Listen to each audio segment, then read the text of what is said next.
Next question देखिए, हमने 16th वाला कर लिया था, ठीक है। तो यहाँ पर देखो 17th क्या कहता है हमारे पास, find the smallest number by which 9408 must be divided so that quotient is a perfect square and find square root of quotient, ठीक है। स्क्वायर रूट भी फाइंड करना है।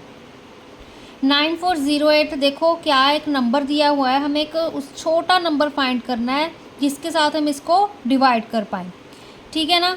एंड उसका जब हम डिवाइड करके जो आंसर आ रहा है हमारे पास वो क्वोशिएंट है, उसका ही हमने स्क्वायर रूट फाइंड करना है। अब देखो यहाँ पे जब हम फैक्टराइजेशन कर रहे हैं, ठीक है, तो ये सारी मेरी फैक्टराइजेशन की हुई है। अगर आपको टेबल पे याद है, ठीक है, आप माइंड में कैलकुलेशन कर सकते हो। तो जैसे 2 4 8, यहाँ पे अब 2 क्या आएगा 0, फिर ठीक है यहाँ पे 4 था। अब यहाँ पर देखो यहाँ पे 9 है, 2 के टेबल में 9 नहीं आता, तो 2 7 14, 1 कैरी हो गया, 2 4 8 9, ठीक है। माइंड में आप कैलकुलेशन कर सकते हो, अदरवाइज डिवाइड करके आपको बताया था, ठीक है। तो ये प्राइम फैक्टराइजेशन हमारी निकाली हुई है। अब यहाँ पर देखो क्या आ रहा है, 2 मल्टीप्लाई 2, ठीक है। यहाँ पे हमारे पास 1 2 3 पेयर बन रहे हैं 2 के, 7 का एक पेयर बन रहा है, 3 का कोई भी पेयर नहीं बन रहा, ठीक है। 3 अगर हमारे पास कोई पेयर, जिस नंबर का पेयर नहीं बन रहा वो हमारे पास स्मॉलेस्ट नंबर होगा, उसको हम क्या करेंगे, जो हमें गिवन नंबर दिया हुआ है जिसकी हमने फैक्टराइजेशन करी है उसके साथ हम उसको डिवाइड कर देंगे। डिवाइड करोगे तो आंसर आपका पास क्या आ रहा है 3136, ठीक है। इस नंबर के अगर यहाँ पे मान लो 5 भी होता तो 5 के साथ डिवाइड कर देते, ठीक है। तो यहाँ पे हमने 3 के साथ डिवाइड कर दिया, 3 के साथ अगर डिवाइड कर दिया तो हमारे पास जो ये नंबर था रिड्यूस होके 3136 आ गया। अगर 3136 आ गया तो जब इसकी आप फैक्टराइजेशन करोगे तो कुछ इस तरह से हमारे पास 3 ख़त्म हो जाएगा, ठीक है ना। अगर हमारे पास 3 ख़त्म हो गया तो यहाँ पे देखो 1 2 3 4 4 पेयर बचेंगे हमारे पास, ठीक है। फिर 2 का स्क्वायर 2 का स्क्वायर 2 का स्क्वायर 7 का स्क्वायर, तो यहाँ पे होल का square A square B square C square हमने किया था ना, a multiply B multiply C whole raise to power 2। ये क्या है हमारे पास एक परफेक्ट स्क्वायर बन गया। अब हमने क्या करना था, इसी जो क्वोशिएंट का 3136 का क्या निकालना था हमने, ठीक है, इसका स्क्वायर रूट निकालना था। तो यही नंबर आ रहा है हमारे पास, ठीक है। इसकी जब फैक्टराइजेशन कर रहे हो तो हमारे पास कुछ इस तरह से आ रही है। तो 2 मल्टीप्लाई 7 क्या आ रहा है 56, ठीक है। देखो यहाँ पे अगर हम 3136 है, ठीक है, इसकी अगर हम फैक्टराइजेशन करें तो क्या आएगा आपको करके बता देते हैं, ठीक है। 2 यहाँ पे 3 है तो 2 8 16, ठीक है। फिर क्या आएगा हमारे पास 2 1 2 करेंगे हम, ठीक है। तो यहाँ पर देखो, तो यहाँ पे 2 8 देखो 16, ठीक है। 2 5 10 11। अगर चलो आपको ये चीज़ भी प्रॉब्लम आ रही है तो एक और चीज़ देखो, 3136 है, इसको 2 के साथ डिवाइड करके देख लो, ठीक है। 2 1 2, यहाँ पे क्या आ गया 1 1, 2 5 10, ठीक है। तो कितना आ रहा है 136 निकाल लिया हमने यहाँ पे, ठीक है। 2 6 12, यहाँ पे कितना आ रहा है 1 6, 2 8 16, ठीक है। लास्ट डिजिट मैंने 18 निकाला तो 1 5 6 8, ठीक है। फिर नेक्स्ट करके देख लो, अभी यहाँ पे क्या आएगा 2 4 8, 2 8 16, ठीक है। 2 8 16, फिर 2 7 14, ठीक है। अगर आपको लग रहा है कि गलत है फिर से एक बार डिवाइड करके मल्टीप्लाई करके चेक कर लो। 2 4 8, 2 8 16, 2 7 14 प्लस 5 15, ठीक है। तो सही आ रहा है हमारा आंसर। तो यहाँ पे अब देखो नेक्स्ट क्या आएगा 2 4, 2 2 4, ठीक है। 2 9 18, 2 3 6। अब फिर से 2 6 12, क्योंकि यहाँ पे 9 है हमारे पास, ठीक है। 2 6 12। अब फिर से क्या आएगा हमारे पास, चलो यहीं पे एक बार करके देख लेते हैं अगर कंफ्यूजन हो रही है। 392 है ना, 2 1 2, ठीक है, 192। फिर से क्या आएगा 2 9 18, ठीक है, 1 2 2 6 12। तो यहाँ पे 196 आ गया। ठीक है, अब देखो यहाँ पर, अब हमारे पास कितने 2 थे यहाँ पे, 1 2 3 4 5 6, 1 2 3 4, 2 2 और हैं। ठीक है, 2 8 2 9 ज़ा 18। ठीक है, तो यहाँ पे 2 8 ज़ा 16। ठीक है, फिर 2 9 ज़ा 18। ठीक है, प्लस 19, चाहे देख लो 98 मल्टीप्लाई 2 8 ज़ा 16, 2 9 ज़ा 18, 19। ठीक है, पीछे से मल्टीप्लाई किया मैंने। फिर क्या आएगा, 2 9 ज़ा 18, 2 4 ज़ा 8 9, फिर 7 7 ज़ा 49, 7 1 ज़ा 7। ठीक है, ये फैक्टराइजेशन दिखाने का मेरा ये मतलब था। देखो हमारे पास क्या आ रहा था, जब हम 9408 को फैक्टराइज कर रहे हैं, ठीक है, तो हमारे पास एक 3 था जो अकेला बच रहा था। ठीक है, तो 3 ही हमारे पास स्मॉलेस्ट नंबर है। जब हम इस 3 को इसमें से निकाल देंगे, मतलब इसके साथ डिवाइड कर देंगे, ठीक है ना, तो हमारे पास कुछ इस तरह का नंबर आएगा। जब हमारे पास जो नंबर आ रहा है 3 को इसके साथ डिवाइड, यहाँ पे 5 भी होता तो 5 के साथ कर देते, 11 बचता अकेला तो 11 के साथ कर देते, 3 बचा था 3 के साथ डिवाइड कर दिया। डिवाइड करने के बाद जो हमारे पास फैक्टर्स में नंबर बचेंगे 3 के अलावा, वो सारे एज इट इज़ होंगे। ठीक है, 2 2 2 7। ठीक है, तो ये हमारे पास नंबर एज इट इज़ ही रहेंगे। तो यहाँ पर जो डिवाइड करके ये आंसर आ गया।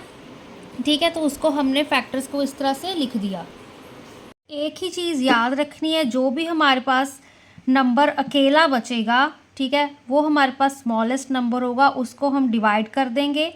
ठीक है, जो आंसर आएगा, बाकी की सारी फैक्टराइजेशन जो हमने निकाली है उसको हम एज इट इज़ लिख देंगे। ठीक है, वही हमारा आंसर होगा। ठीक है, वो हमारी पेयरिंग में ऑलरेडी बन जाएगी। ठीक है, दो जो हमारे पास स्मॉलेस्ट नंबर आएगा उसको बस हम डिवाइड कर देंगे। ठीक है, नेक्स्ट वाला देखो, 18th क्वेश्चन क्या कह रहा है हमारे पास, 2025 प्लांट्स। ठीक है, अब ये ईयर नहीं लिखा हुआ हमारे पास, कहते 2025 प्लांट्स क्या किए गए हैं, planted in a garden in such a way that each row contains as many plants as number of rows. जितनी रोज है कहते उतने ही प्लांट्स है। अब फाइंड करना है कि नंबर ऑफ प्लांट्स कितने हैं ईच रो में, तो नंबर ऑफ रोज भी फाइंड करनी होगी। ठीक है, उसके लिए हमने क्या किया, नंबर ऑफ प्लांट्स कितने हैं हर रो में, तो नंबर ऑफ रोज कितनी है उसको हमने एक्स सेलेक्ट कर लिया। अब अकॉर्डिंग टू क्वेश्चन जितने हमारे पास कहते हैं नंबर ऑफ प्लांट्स हैं, उतनी ही हमारे पास नंबर ऑफ रोज भी है। ठीक है ना, जितनी हमारे पास प्लांट्स है हर रो में, उतने ही क्या है, नंबर ऑफ रोज है। ठीक है, तो यहाँ पर देखो एक्स हमारे पास क्या है, नंबर ऑफ रोज। उन नंबर ऑफ रोज में, ठीक है ना, एक रो में मतलब हमारे पास देखो, जैसे ये क्या है हमारे पास, क्या ये है हमारे पास एक रो, फर्स्ट रो है, इसमें कितने हैं 10 प्लांट्स। ठीक है, 10 प्लांट्स हैं, तो हमारे पास मतलब रोज़ भी कितनी होगी, 10 होगी। ठीक है, तो यही चीज़ कह रहा है, तो दैट मीन्स यहाँ पे x मल्टीप्लाई x किया तो हमारे पास 2025 बन रहा है हमारे पास। ठीक है, अब प्राइम फैक्टराइजेशन कर देंगे इसकी, क्योंकि स्क्वायर रूट फाइंड करना है ना, स्क्वायर रूट फाइंड करना है। तो यहाँ पे सिंपल आप करके देख सकते हो, 3 5 ज़ा 15।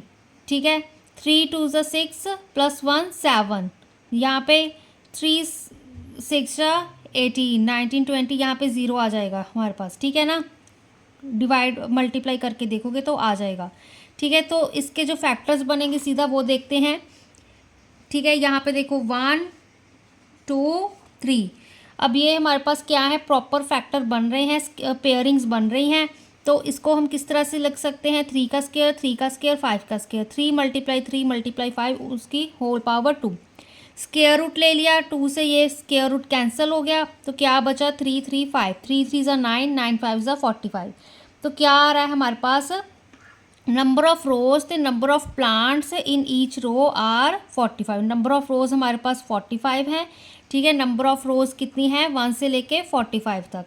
तो और प्लांट्स कितने हैं इस रोज में, 45 प्लांट्स, हर रो में 45 प्लांट्स हैं। ठीक है, नेक्स्ट देखो, find the smallest square number which is divisible by each of numbers. ठीक है, अब डिवीज़न देखनी है हमने। ये 3 नंबर्स दिए हुए हैं, 3 नंबर्स दिए हुए हैं, तो इसका एलसीएम निकालेंगे पहले। ठीक है, लीस्ट कॉमन मल्टीपल। तो ये वाली इस तरह से डिवीज़न आपको आनी चाहिए, प्राइम फैक्टराइजेशन। ठीक है, तीनों नंबर इकट्ठे रख लेंगे हम। ठीक है, यहाँ पे ये हाइफन का साइन है तो हाइफन डाल लेंगे। ठीक है, तो अब एक साथ ही हम तीनों की फैक्टराइजेशन करेंगे। अब देखो यहाँ पर 2 4 ज़ा 8, 2 6 ज़ा 12, 2 25 ज़ा 50 होता है। नेक्स्ट देखो 2 2 ज़ा 4, 2 3 ज़ा 6, 25 एज इट इज़ आ जाएगा क्योंकि 25 2 के साथ हमारे मेल नहीं खाता। ठीक है, फैक्टर नहीं बनेगा इसका। 2 1 ज़ा 2, तो यहाँ पे 2 का ख़त्म हो गया। अब क्या बचा 3 एंड 25। 3 1 ज़ा 3, 3 का भी ख़त्म हो गया। अब 25 रह गया अकेला। 5 5 ज़ा 25, 5 1 ज़ा 5। ठीक है, पेयरिंग बना दो। 2 की बन गई, 5 की बन गई, 2 एंड 3 रह गए। ठीक है, देन हमारे पास क्या है, तो जो हमारे पास इसको मल्टीप्लाई करके देख लो, एलसीएम निकाल लिया, 600 आ गया। बट 600 हमारे पास परफेक्ट स्क्वायर नहीं है। ठीक है, परफेक्ट स्क्वायर क्यों नहीं है, क्योंकि हमारे पास यहाँ पे 2 नंबर्स ऐसे हैं जिनकी पेयरिंग नहीं है। 2 की भी पेयरिंग नहीं है, 3 की भी पेयरिंग नहीं है। ठीक है, यहाँ पर इस सेट ये वाली पेयरिंग है एंड ये वाली है, इन 2 नंबर्स की पेयरिंग नहीं आ रही हमारे पास। तो हम क्या करेंगे, 2 नंबर्स की पेयरिंग नहीं आ रही तो इन दोनों को मल्टीप्लाई कर देंगे, left hand side right hand side. ठीक है, दैट मीन्स 2 एंड 3 को 600 के साथ भी मल्टीप्लाई कर दिया। ठीक है, तो क्या आएगा हमारे पास, 2 3 ज़ा 6, 6 6 ज़ा 36, 3600 आ गया। ठीक है, तो ये हमारे पास क्या बन गया, एक परफेक्ट स्क्वायर जो कि डिविजिबल है 8 12 50 के साथ। अब यहाँ पर एक देखो, इसके क्या फैक्टर बन रहे हैं 3600 के, ये एक पेयर तो 2 का स्क्वायर। ठीक है, ये मल्टीप्लाई 5 का स्क्वायर। ठीक है, मल्टीप्लाई 2, एक मल्टीप्लाई और कर दिया था तो 2 का स्क्वायर, मल्टीप्लाई 3 का स्क्वायर। ठीक है, तो ये हमारे पास जब हम 6 और मल्टीप्लाई कर रहे हैं, मतलब यहाँ पे 2 मल्टीप्लाई 3। ठीक है, ये 2 नंबर और मल्टीप्लाई कर रहे हैं तो ये हमारे पास इसके साथ एंड ये हमारे साथ इसके साथ पेयरिंग बना रहा है ना। तो क्या हो रहा है, हमारे पास 3600 आ रहा है जो कि हमारे पास क्या है, परफेक्ट स्क्वायर है। अब ये डिविजिबल है। ठीक है, डिविजिबल डिवाइड करके चेक कर लो अगर आपको लगता है 3600 आ रहा है हमारे पास। ठीक है, पहला नंबर कौन सा है, 8 है। ठीक है, 8 को करके देख लो। अब 8 5 ज़ा 40 होता है। ठीक है, 3 8 ज़ा 8 3 ज़ा 24।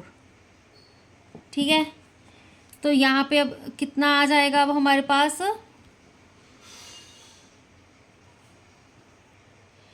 8 4 ज़ा 32 भी तो होता है, तो 30, हाँ 8 4 ज़ा 32।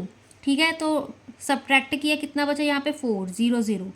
अब 8 5 ज़ा 40 होता है। ठीक है, यहाँ पे 0 एक और लगा दी। ठीक है, डिवाइड हो गया फुली, रिमाइंडर 0 होना चाहिए तो मतलब वो डिविजिबल होता है। 12 के साथ भी करके देख लो। अब 12 3 ज़ा 36 होता है। ठीक है, 0 इस बची यहाँ पे हमारे पास, यहाँ पे भी 0 आ गई 2। ठीक है, तो ये भी हो गया हमारे पास। 50 बचा, 3600 को 50 के साथ डिवाइड करके देख लो। अब क्या आएगा यहाँ पे,